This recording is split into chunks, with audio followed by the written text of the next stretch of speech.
Namaskar,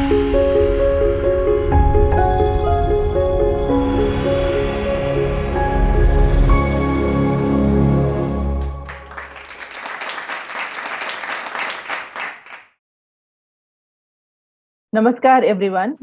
Thank you all for joining and taking out time to attend this session. And wishing everyone a very happy Hanuman Jayanti. So let's get started. Afzal हम शर्मिंदा है तेरे कातिल जिंदा है तुम कितने अफजल मारोगे हर घर से अफजल निकलेगा भारत तेरे टुकड़े होंगे इंशाअल्लाह इंशाअल्लाह. This Azadi slogan in the year 2015 was raised by Kanhaiya Kumar at the heart of India's capital. Here I'd like to quote Sri Aurobindo Ghosh. He said that India is free, but it has not achieved unity, only a fissured and a broken freedom. But by whatever means, this division must go and it will go. So, in this quest to have Azadi, these people forget the other side of the fact that unfortunately, we have already got excessive unwanted Azadi. Azadi to fight for terrorists, Azadi to sell countries' interests to CPC China, Azadi to mock Hindu festivals, Azadi to crack jokes on Hindu gods, Azadi to compromise on national security, Azadi to oppose Hindi language, Azadi to control temples, Azadi to distort history, Azadi to break India. Now, this shows that there is a serious problem of psychological unity among us. Nationalism is a very maligned concept today, at least in the leftist Marxist dominated media and academia. Now, with nationalism, Rashtriyata has also earned a bad name for itself. Firstly, nationalism is accused of causing wars. Now, because nationalists see it as their sacred duty to defend their nation, to defend the independence and identity of the nation, nationalists are considered to be very conservative and pragmatic. It is also believed that nationalists evoke the memories of ancient hatred for power and organized violence. Secondly, when we talk about nationalism, there are other words also which often find mention, like authoritarianism, autocratic rule, fascism. Nationalists are intolerant, they suppress cultural diversity, they exclude other religious minorities, etc. Here we find mention of Hitler, we find mention of Mussolini, currently Modi ji, etc. Right. So, thirdly, nationalists are accused of marginalizing minorities and how they dismantle the communal bonds and disintegrate the nation. If we talk about the history of Western nationalism, it begins in the 17th century during the European Reformation when the countries got distangled from the controlling religious authorities. And then came the World War One when US, UK, France, Germany, they were hailed as the guardians of nationalism. And then came the idea of nation states, that is streamlining the aspirations of people through political setup. Next is the history of Britain, which spans around only 200 years. In 1707, there happened the integration of Scotland, Wales, and England, which was together called as Great Britain. Even after coming together, they had different laws and separate churches. Scotland had an old Presbyterian church order. English had Anglican church, and Wales had its own independent archbishop. And then in 1801, Great Britain annexed Ireland after a long, bloody struggle in which the Catholics of the Ireland did not approve the arrangement and they seceded in 1922 and they emerged as the Republic of Ireland. Now, American history is also likewise. In 1776, during the American Revolution, there were 13 British colonies and they declared independence from British. And eventually, Texas joined them, California joined the Union. Then, yes. So then in America also, Texas joined and then California joined the Union. And by 2000, the unity of US was shaken when many other issues came in the forefront. Like, US had ethnicity issues, they had gender issues, they had races issues.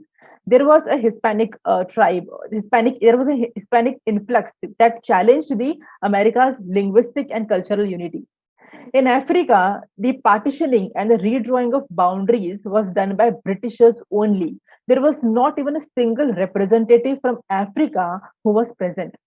Similarly, in Turkey, Egypt, Mexico, they all they don't have a very long ancient civilizational heritage. So we can conclude that their limited idea of nationalism was based on these short-lived models, which were fought through many political, cultural, and religious conflicts. And with the same Western lens, they declared that India was never a nation. Yes, Sir John Strachey, the member of the Council of Secretary of State of the British government, he wrote in 1888. In fact, the Simon Commission, when it came to India, it declared India as a conglomeration of races and religion. Okay, let's see the definitions given by the Western nationalism. Okay, so Western scholars have attempted to define nation and nationalism just 2 centuries back, but still they have not yet defined the term. G.P. Gooch says that nationalism is a child of French Revolution. On the other side, John Oaksmith says that what people feel more sacred and dominating inspiration in life is nationalism. Arnold Toneby says that it is the subjective psychological feeling in the living people. And lastly, Hans Kohn, he says that it is the process of integration of masses into a political form. This definition got more confusing when the League of Nations said that state and nation are same. In reality, the difference between the two is the same as the difference between Rajya and Rashtra. Rajya has to do basically with the political setup, the administration, whereas Rashtra is the psychological, emotional, and political unity.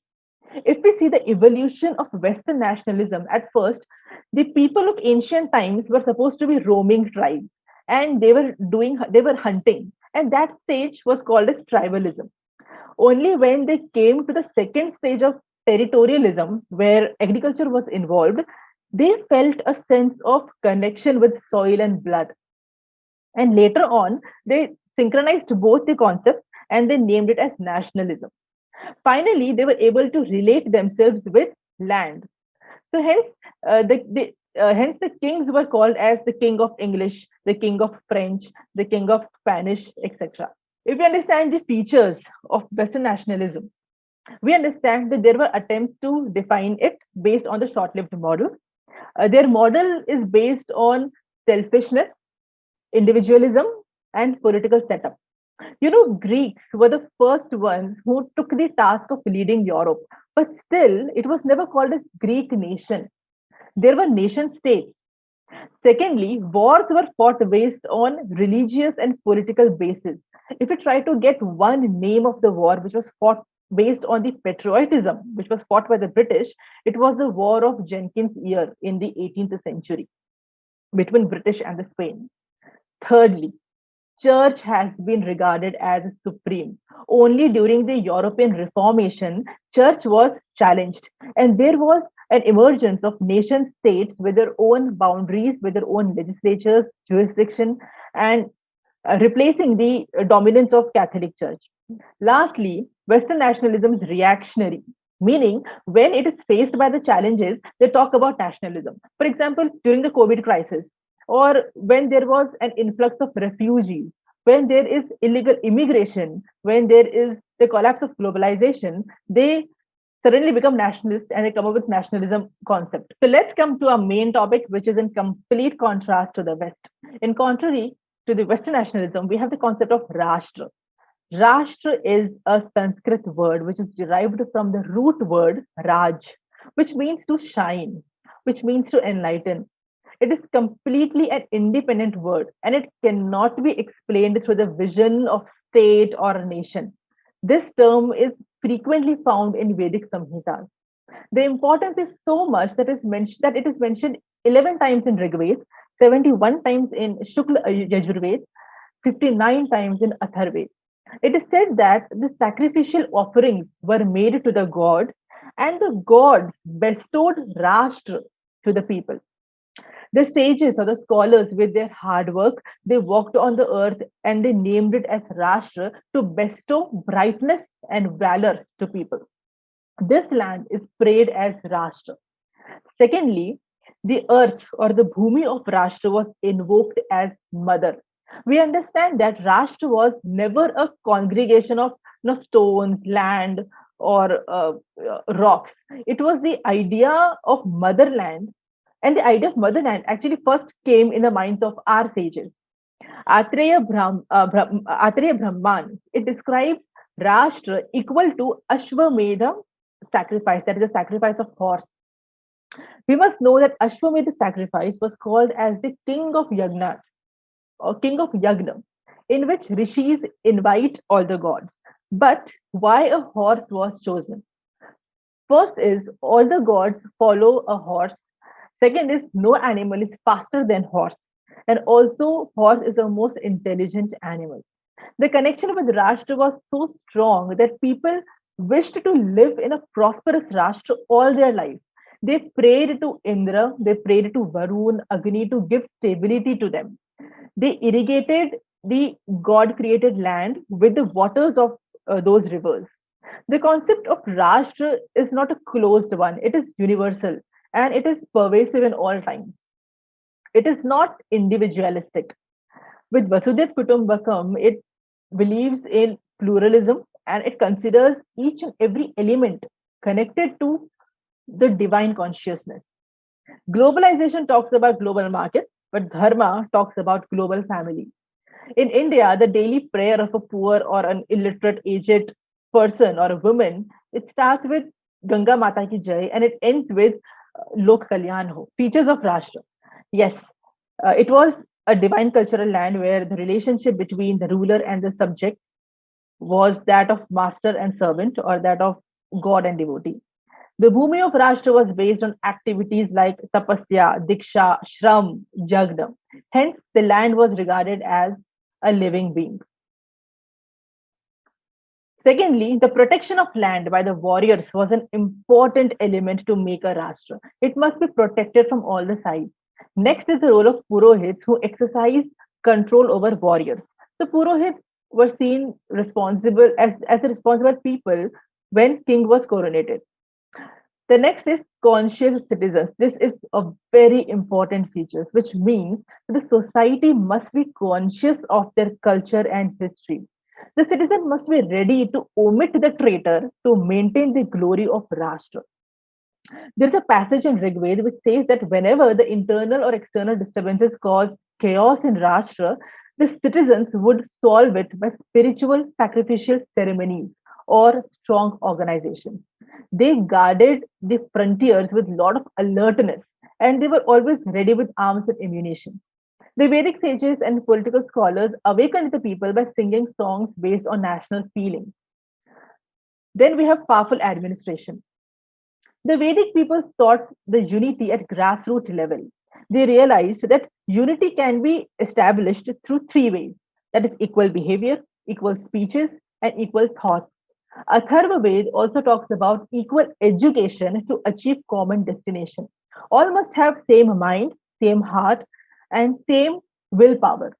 Lastly, Rashtra gave the freedom of mind, body, spirit, and self-realization as its core principle. The Rashtra Geet is present in the first sukta of Atharva Ved, and it is called as Bhumi Sukta, which is a beautiful poem of 63 mantras.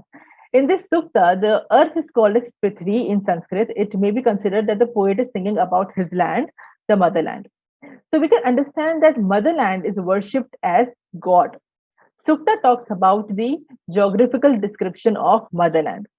It talks about protecting Rashtra, it talks about defense, it talks about national security, it talks about government. It talks about the virtues that the citizens must have to serve the motherland. It was actually sung in those times. It is very instructional in nature compared to the other national songs of other countries. It is the world's oldest and the longest patriotic song. It is incredible to note that there was a it is amazing to note that when the Greeks did not even write their first book, they did not even start writing. And when the Tamils, when and in that time, even the book of Tamils did not come, Bharat was teaching about how civilizations thrive. These mantras is equal to 1,000 self-help books. It gives you positive thoughts. It encourages you to serve the motherland. It infuses a lot of positive energy. You don't need to read Anthony Robbins or Rhonda Byron. It's important to understand and recite them. It creates positive vibrations. Hindu kings appointed Vedic priests who recited these mantras a million times. And they prayed for peace, they prayed for welfare of humans, for animals, for environment. And that is the highest level of human thought. This Rashtra Geet is universal in nature. Any country in the present times can relate with it.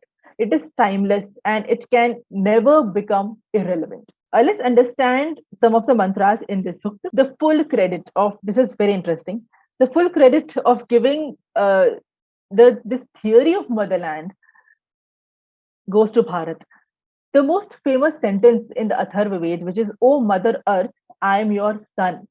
It has inspired the nations to call their land as motherland, their language as mother tongue. It has inspired the world to do their duties for motherland and sing patriotic songs.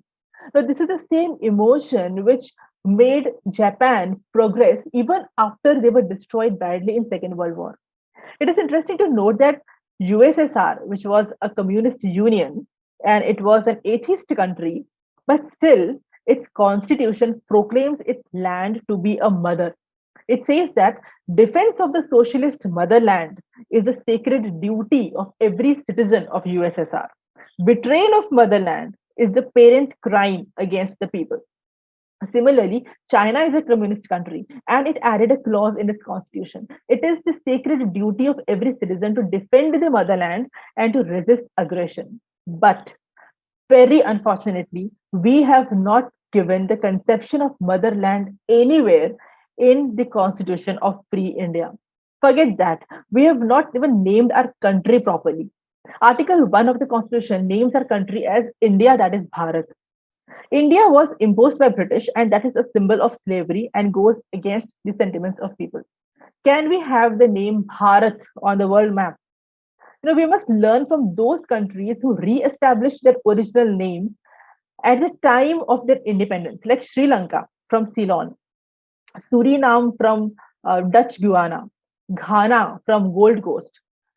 So, lastly, since millennia, we knew that Mother Earth is a living being, and and the West is still researching on it.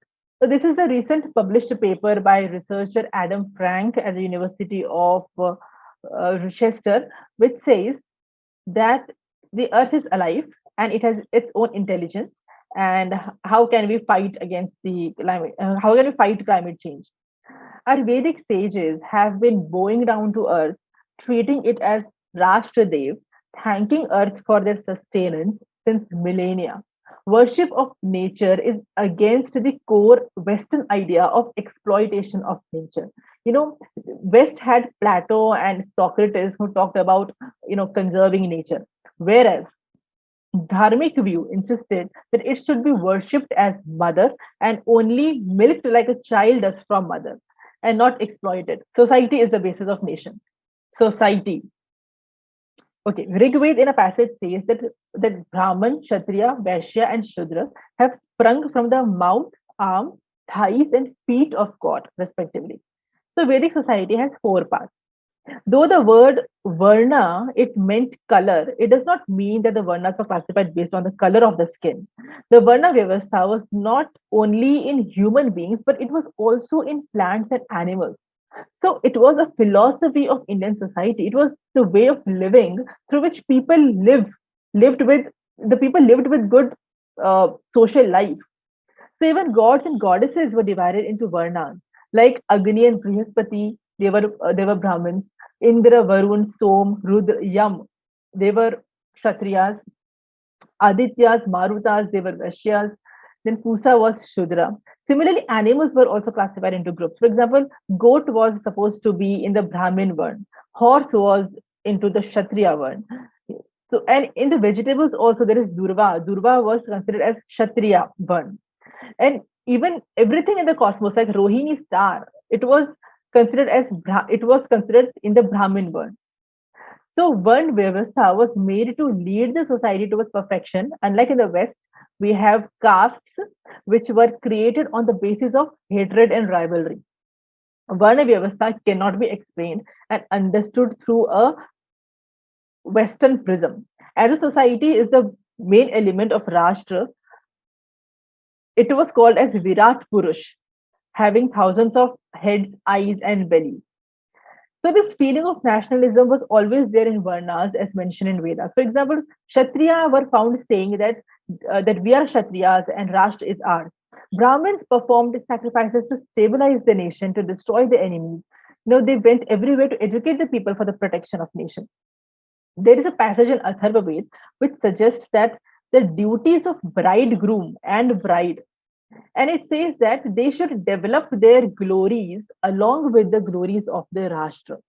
So even a ceremony like marriage had a tint of nationalism into it. We also need to understand that in a dharmic point of view, family is seen as the smallest economic unit. Capitalism takes an individual as the smallest economic unit. Communism, it takes a mob as the smallest economic unit. So these ideologies require to suck benefits from others to sustain, right? So they needed to suck the benefits from others so that so basically they cannot blame others for their failures.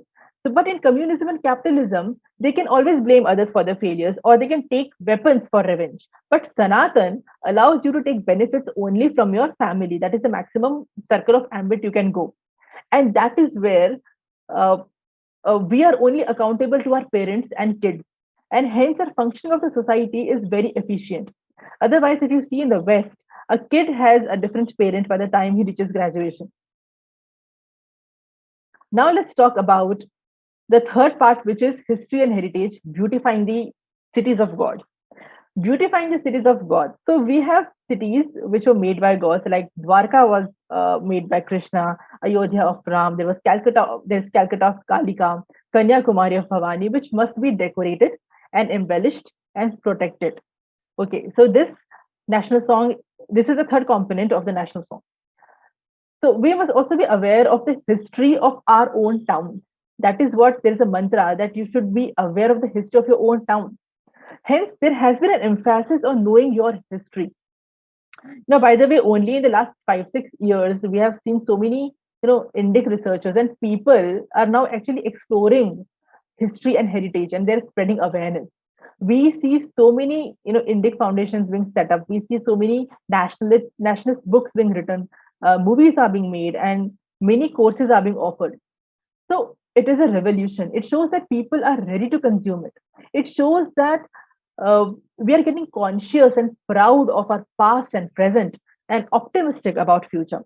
It has never happened in the 70 years. It is unprecedented. People are more alert now. They're more vigilant than before. So it's a good thing. And this is what a national song also focuses on. And when we talk about our past, how can we forget our forefathers? The national song tells us to bow down and thank our ancestors because all the prosperity and shelter were made by them. That is how we can achieve a high historical consciousness.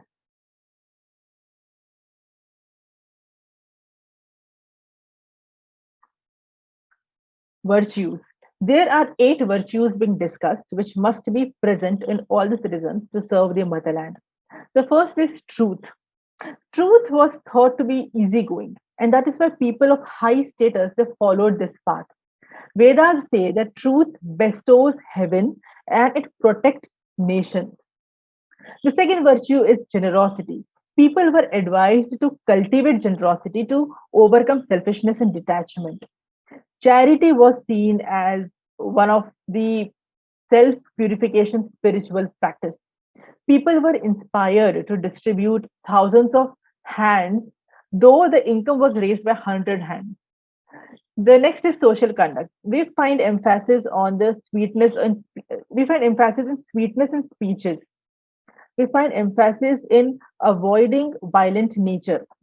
We find emphasis on expressing our love through eyes, uplifting the degraded ones, not to quarrel with brothers and sisters are some of the ideals. The man was advised to make their worthwhile, in short. The next is valor to defend the country and not to compromise with demons, dacoits, and offenders. It's very interesting that we had this concept of defense. If we see this leftist ecosystem, the left people, they do not believe in Rashtra. There is no concept of Rashtra for them. Everything is laissez-faire and liberalism and laissez-faire systems, right? So another one is valor, and basically not to compromise with the enemies and dacoits and offenders. And it talks about being lustrous like a burning charcoal and not to be afraid of anything. The another virtue is dexterity. Dexterity is to do a task efficiently, proficiently, and skillfully. It tells us to work hard, to be urjavan, to achieve the mission. Another one is austerity. It means to indulge into spiritual meditation for inner cleansing and following the path of self discipline. The next one is absolute knowledge. This is very interesting. It tells us to have knowledge, both the knowledge, that is the materialistic knowledge and the spiritual knowledge, that is science and religion. So, our philosophy is the only philosophy where science and religion can go hand in hand. So, for example, Aryabhatta studied astronomy to achieve moksha. In fact, all the sciences they were considered very divine and a pathway to salvation. Unlike other religions, where if you they were they were put to death if they went against the religion. For example, Galileo, he was imprisoned. Bruno was killed for their scientific teaching. The last virtue is yagna. Yagna was done to get prosperities where gods were called to receive blessings, basically to enlighten the life forces and nature. There were many types of yagnas related to politics. There were yagnas for peace. There were yagnas to ward off diseases. There were yagnas to win wars. So someone asked, what is the center of Hinduism? Even after so many invasions, our country was basically our invaders were not able to find a center of Hinduism, and we still continue to thrive. If you see in Islam, the center is Makkah. In Christianity, the center is Vatican City. Right. So, what is the center of Hinduism? Atharvaved says that Ayam Yagyo Vishwasya Bhuvnasya Nabhiha, meaning that Yagna is the nucleus of the universe. Okay. So there were many other. Actually, this sukta is very long, and I have just captured some of the ideas which it has tried to provide. Okay, so it talks about defense force. It talks about protection of flora, fauna, and environment. Thanking Bhumi Devi to provide us milk, food, and minerals. There is also a mantra where the description of heavy deposits of like gold and diamond stones is talked about. It is about how rich our earth is geographically. Then there is also an importance to cleanliness and hygiene, which is emphasized on. Yeah, this is the continuation of the same mantra actually. The last slide that you showed. The Correct. Continuation of the same. Right. Okay.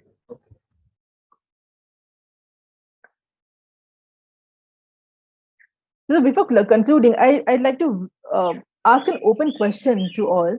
What do you think is more important, nationalism or humanity? If someone can answer or explain me. Actually, in different contexts, actually, in what context we are considering. Okay, tell me, should nationalism come first or humanity? If there is a crisis, should nationalism come first or humanity? Okay. If our nation gets enslaved by any foreign forces and हम लोग सिर्फ अपने ही मतलब बारे में सोच सके, ऐसा कुछ सिचुएशन है, तो तब हमें नेशन के बारे में सोचना चाहिए. अगर हाँ हमारा नेशन बहुत इंडिपेंडेंट है, बहुत प्रॉस्परस है, बहुत आगे निकल गया, we belong to first world country, तो तब ह्यूमैनिटी, मुझे ऐसा लगा, I am not sure Correct, actually. correct. Okay, so 99% of the people will say humanity anytime. Okay, so here I just like to quote Aurobindo Ghosh. He says that in India, we do not recognize nation as the highest synthesis in which we can rise, meaning that the Indian thought has never considered nationalism as the final spiritual center. Okay, so nation remains our last resort till we are evolved to a level to see God. Okay, the final destination in Hinduism is seen as awakening the consciousness, getting connected to God, right? So nationalism cannot be seen as the final destination, right? And unfortunately, most of the humans, we have not evolved inner consciousness to see God in everyone. And to reach this ideal, we have to do some serious work, right? So Aurobindo Ghosh further says that there is higher synthesis, that is humanity. So पहले आता है nationalism, and then comes humanity. And then there is a still higher synthesis, which is understanding people's sufferings and the concerns of the creatures. And then at the final stage comes the synthesis of God. You know, if we can't love our nation without any expectation, can we ever love or even care for humanity? So there is this evolution from family to clan to tribe to nation, and then comes humanity. So that is the way evolutionary principle works when it comes to loving and sacrificing for humanity.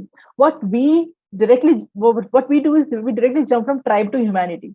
If there is any crisis, suddenly at least I don't know the nationalists, but at least the leftist people, they'll start jumping with this humanity concept. So nation comes first anytime, and then humanity comes. So this is the end of the presentation. Thank you everyone for patient listening. Thank you so much. मेरा एक सवाल है ma'am.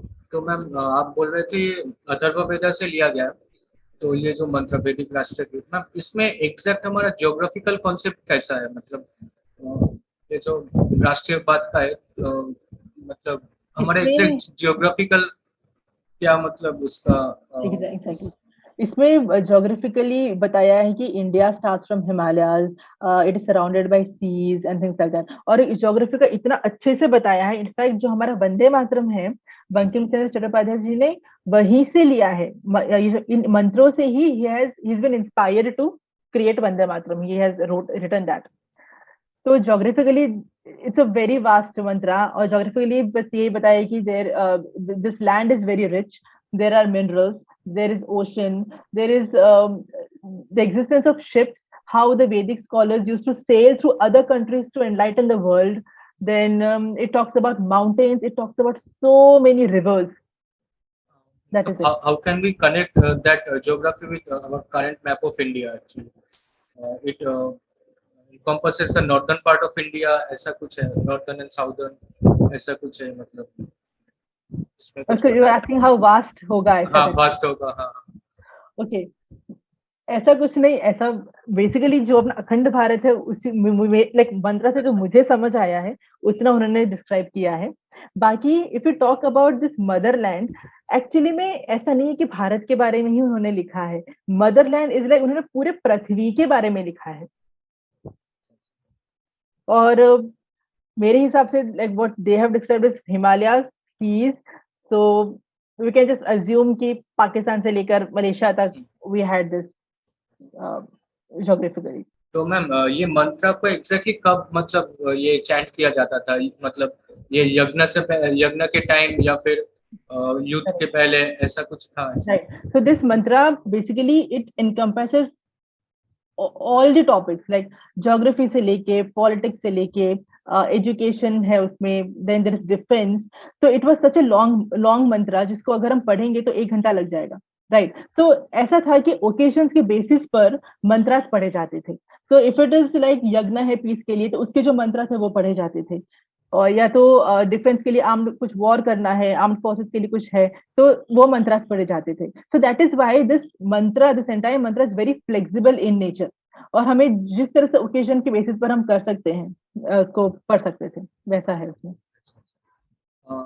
सूरज राजेंद्रन जी ने एक सवाल पूछा है, did British give us the sense of a nation?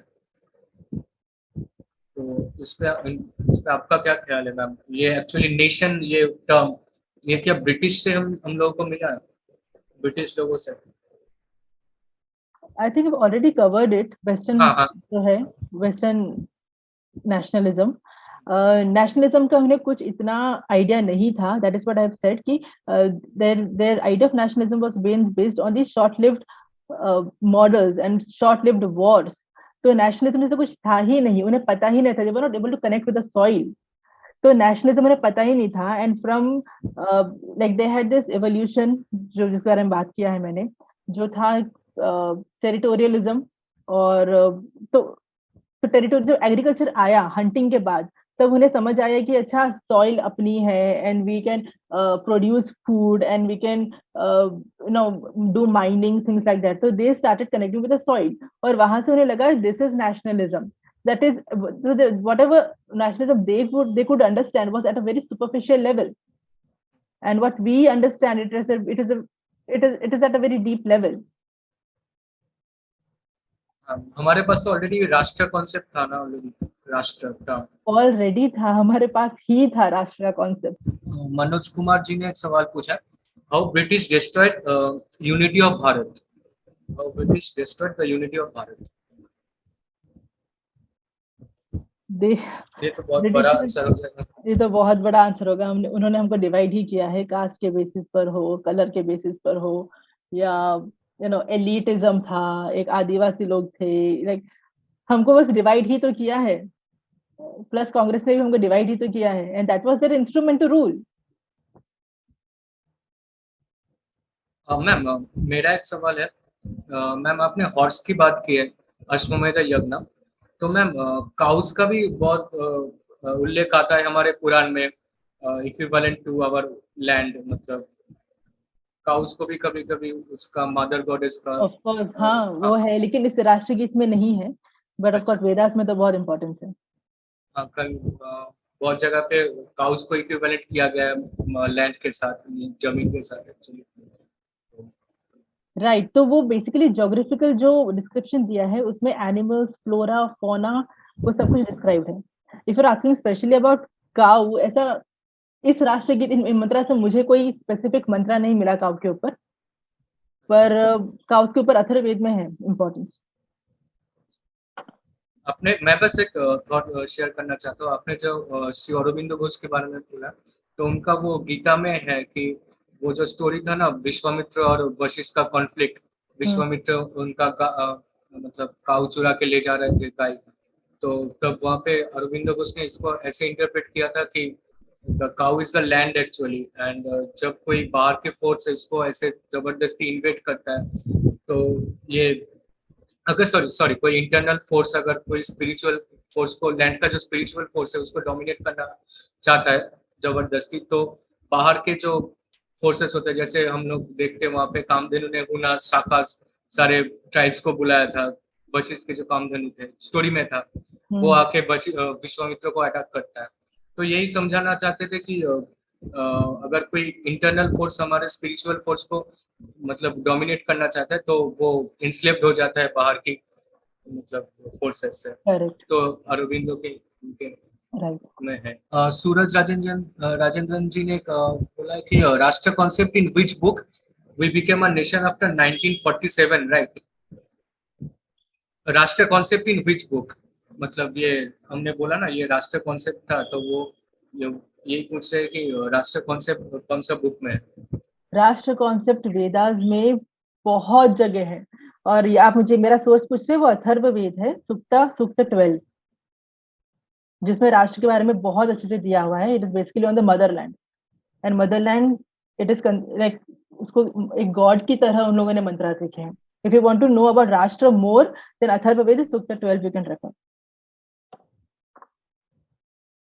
Otherwise राष्ट्र तो बहुत बहुत बहुत बार मेंशन्ड है, बहुत सारे वेदास में, पुराणास में है, उपनिषद में है. तो बेसिकली जो राष्ट्र है it is mentioned many times in Vedas, Upanishad and Puran. और अगर आप राष्ट्र के बारे में, वैदिक ये राष्ट्र गीत के बारे में जानना चाहते हैं, तो इट इज अथर्ववेद सूक्त 12.